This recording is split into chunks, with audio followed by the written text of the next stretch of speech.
time for me, I bought my first Gibson Les Paul. It's weird because I've never been much of a fan of these guitars, but I thought I'd actually give it a shot.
We have the Gibson 2018 Deluxe Player Plus with mini humbuckers in Ocean Burst. I think in any angle you can see the flame maple figuring on this top.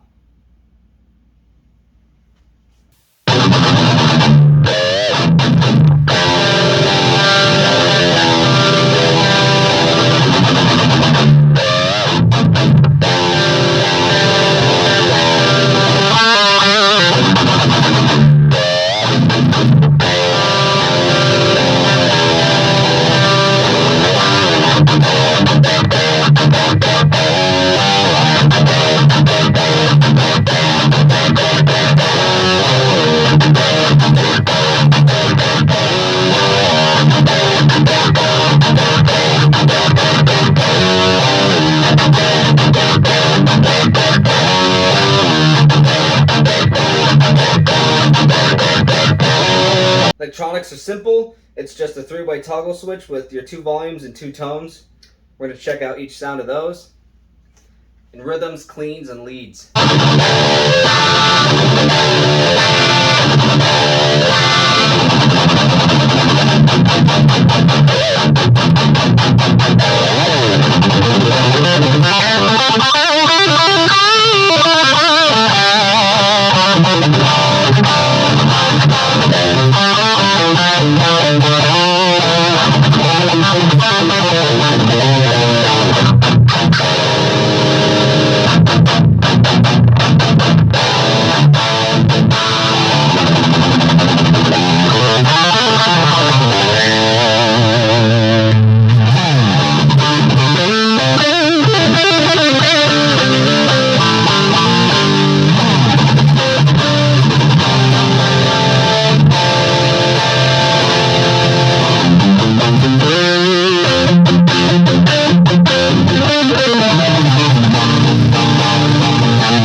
A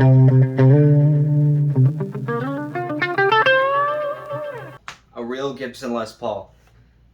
I really haven't liked them over the years because they've had 22 frets, and the fret access on the higher frets are just way harder to get to. So I just didn't want to spend a lot of money to get one for years. But I've just heard all the stories. I've even seen them myself on like how resonant they are. That giant maple cap with the mahogany body. You can get that with a lot of other guitars, but I wanted to see why everyone freaks out so much over this brand, yet alone this guitar. You know, and we all have heroes that have played this instrument, so it does spark curiosity to see what they see or even hear what they hear when they're playing something like this. I decided to get this 2018 Deluxe, and so far it hasn't disappointed me, which is pretty cool. I knew what I was getting into when it came to this whole fret situation over here, but I'm starting to kind of live with it. But you may have noticed, like, I'm having some trouble playing leads over here just because of all this extra stuff in my way.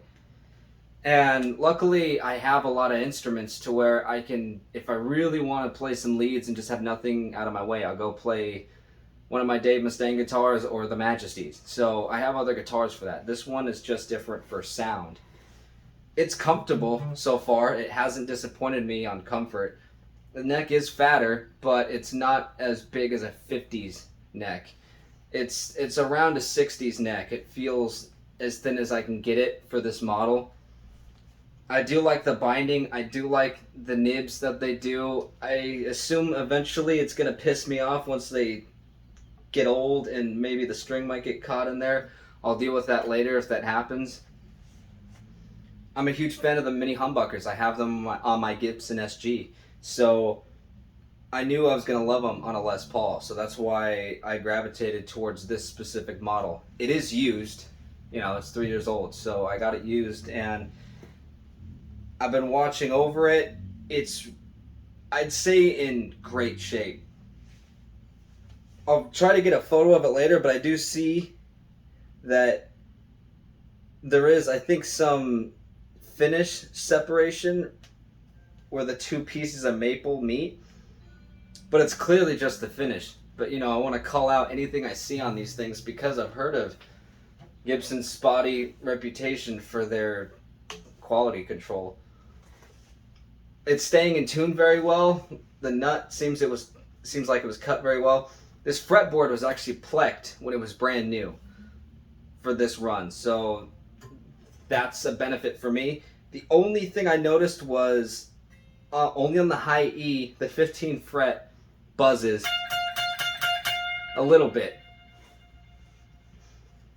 But that's the only issue I've noticed with the frets. They seem to be pretty solid besides that. Apparently this run shouldn't be chambered or weight relieved. It's supposed to be a solid piece, so it's kind of heavy, but that doesn't bother me.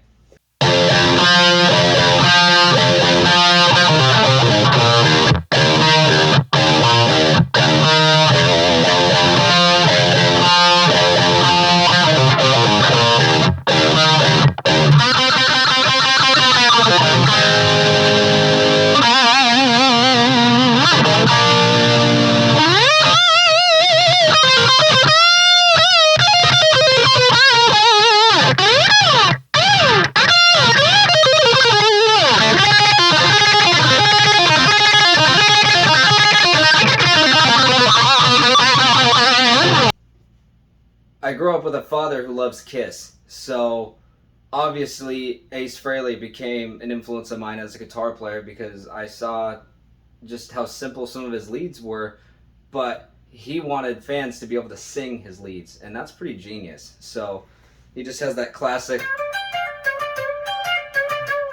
and even Dave Mustaine counts him as an influence. He's played solos that he says that he kind of got influence from Ace Frehley from too as well.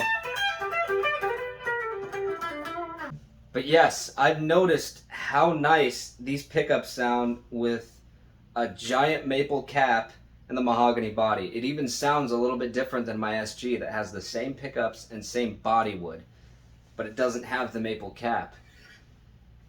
There's also a lot more wood on this instrument than the SG, so I've noticed that they sound different, and they're cool for each being unique as they are. I'm happy with the money I spent on this thing so far. I do enjoy it. I don't think I would want this to be my only guitar though, because of its limitations. Because I'm more of a modern player. I want access to the frets, and I want more frets even, but it's nice to just have a variety. So if I really want to play something else, I'll go pick it up and play that instead. But this is serving its purpose for what it is. This is definitely not like the most versatile guitar I've ever played, but I don't think they're supposed to be, and that's not the appeal of them.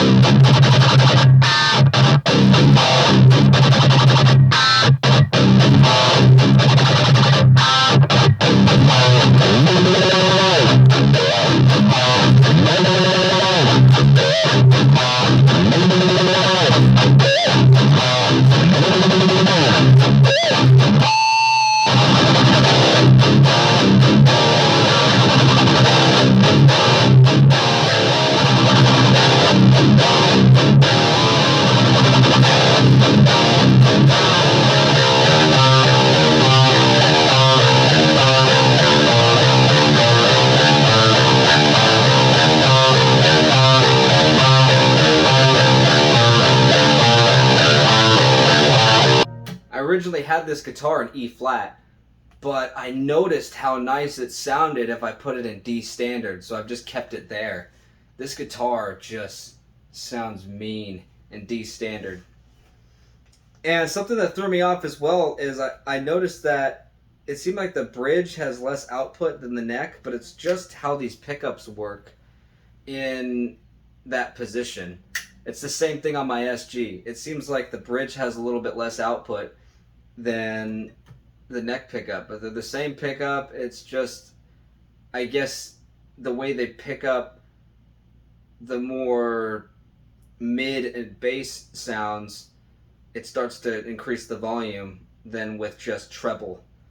That's just what I'm noticing. I assume that's literally what's happening because the wiring's fine on both guitars. It's just how these pickups work. It doesn't bother me too much. It adds to its own sound. This is definitely something that, so far, I kind of can't put down. Unless I want to play with 24 frets or more fret access, then I will put it down. But I noticed just how nice it sounds. Riffs are coming out. It's very fun to play. But again, I wouldn't want this to be my only guitar. For the style of music that I play, I really need a few different instruments. So I'm really starting to like owning this guitar. I'm starting to like owning my SG. It is not turning me into a huge diehard Gibson fan. I'm still a huge fan of Ernie Ball and Jackson and Dean. All these other brands, I think they're doing an amazing job too. So luckily it's not turning me into something that I never thought I would be. But at least it's letting me be open to trying some of their catalog to see if any of their instruments actually could satisfy what I want in an instrument. So far, yes, but again, I wouldn't want to only own Gibson so far. There's still some things that I myself don't like about the company. It seems that they're starting to be on the right track now, and hopefully they start to make amends with some of their past decisions on the reputation. Hopefully their quality control starts to get better too, because I tried to buy two of the same model of Les Paul, but both of them had fret sprout in the binding, and they were brand new guitars, and they were $3,000. So they still have some ways to go on quality control. But this one, luckily, I haven't had any issues with. So it's like you have to play it and see if this is the one you want, which ideally shouldn't be the case because people buy online, so they'll get the guitar shipped to them. It should be pretty much playable. If you have to do a setup, that's different. Like, you know, most people should know how to set up their guitar. It's just a simple setup. If it's something crazy, like something really cosmetic or structural, that's a problem. This thing is a lot of fun to play. it has its limitations for me as a player. So like when I'm done playing it, I'll just go play something that gives me more access. But it sounds really good in my opinion, so I'm very happy with that.